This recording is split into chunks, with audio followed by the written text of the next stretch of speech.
The scent of Sunday gravy used to hang thick in the air, a mix of simmering tomatoes, garlic, and well-worn wood floors. Inside the large Victorian homes of downtown, it wasn't uncommon to find 3 generations living under one roof.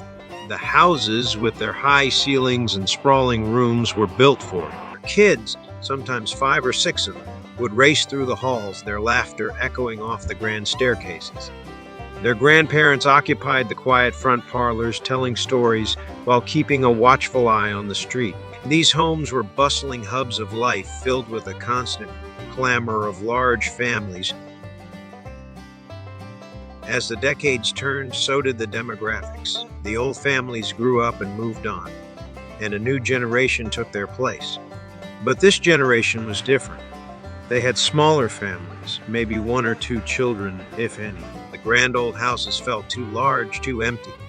Rooms that once held multiple beds and dressers now sat vacant, gathering dust. The cost of maintaining these massive homes was a heavy burden, and the extra space became a financial drain rather than a cherished resource. And so a new chapter began. With the city's population growing and housing options becoming scarce, the old homes found a new purpose. Owners, looking for a way to make ends meet and utilize the vast square footage, began converting their houses into boarding houses. The front door, once open to only family, now welcomed a rotating cast of tenants. Each room was rented out, creating a patchwork of strangers living under the same roof. The constant sound of children's games was replaced by the quiet footsteps of individual renters, each with their own schedule and story. The scent of Sunday gravy gave way to a mixture of different cooking smells, a quiet testament to the many different lives now contained within those same walls. The houses were still full, but in a very different way. The shared spaces, once filled with the chaotic love of family, now held a quieter kind of community, born of necessity and circumstance. I wanted to take a moment to share a glimpse into my life in the 1960s, a time when things were a little different, especially growing up in Columbus, Georgia. Back then, life moved at the rhythmic, steady clatter of the textile mills that lined the Chattahoochee River. These mills were more than just factories. They were the heartbeat of our city. My grandfather worked at the Big Swift Mill, and my grandmother, Ma, at the Eagle and Phoenix Mill, which was later named Fieldcrest Mills. Their lives, and the lives of so many others, were tied to the sound of those whistles, signaling the start and end of a shift. Money wasn't as easy to come by, and everyone learned to make do. My Ma, who was originally from Dothan, Alabama, didn't have time for a garden, but she was determined to feed her family well. Every summer, she would travel to her family's farm in Dothan and bring back a haul of fresh tomatoes and peas. On hot summer nights, while we sat on the porch swing, we would often help her shell the peas, listening to the buzz of cicadas. The fruits of her labor, jars filled with peas and fig preserves, lined the pantry shelves like a collection of jewels. We didn't have much, but we were rich in spirit and community. Entertainment wasn't found on a screen. We told stories, listened to the Braves on a transistor radio, and watched fireflies light up the yard. Saturday mornings were for the Bradley Theater, where we would trade 6 RC Cola bottle caps for admission. We would spend hours there, lost in cowboy serials and cartoons. The sticky floor, a small price to pay for such a grand adventure. Life was simpler, yes, but there was a deep sense of connection that bound us all together. We knew the value of a hard day's work and the sweetness of a dollar earned. My mama was right. We were rich in spirit, and that's a kind of wealth money can't buy.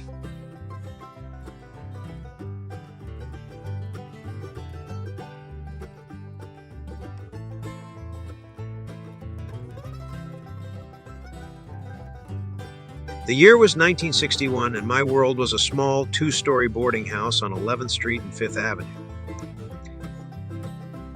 It was an old place, full of character and the scent of lemon polish and forgotten stories. The lot where it stood is now a parking lot, but in my memory it's still there, a dusty rose-colored house with a wraparound porch and a porch swing that creaked a little with every push. Our backyard, a small patch of crabgrass and weeds, backed up to the Coca-Cola bottling plant. The clatter and hum of the machinery was the constant soundtrack of my childhood.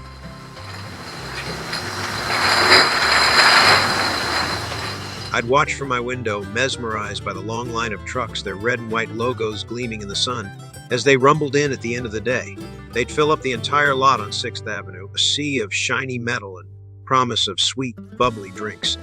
But for a young boy, the true magic happened just around the corner on 12th Street and 5th Avenue. Every spring, the city would come alive with a special kind of excitement. The Ringling and Cole Brothers Circus was in town, and it was a sight to behold. 12th Street, which ran straight to the train depot, was the gateway to this fantastic world. We'd hear the train whistle in the distance, and the whole neighborhood would buzz with anticipation.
I'd stand with my friends, our faces pressed against the grimy glass of a storefront, as we watched the parade from the depot to the Columbus Municipal Auditorium.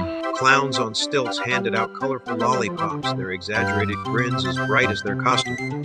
Acrobats in glittering leotards cartwheeled down the street, their bodies bending and twisting with impossible grace. But the real stars, the ones that made my heart pound with a mixture of fear and wonder, were the animals.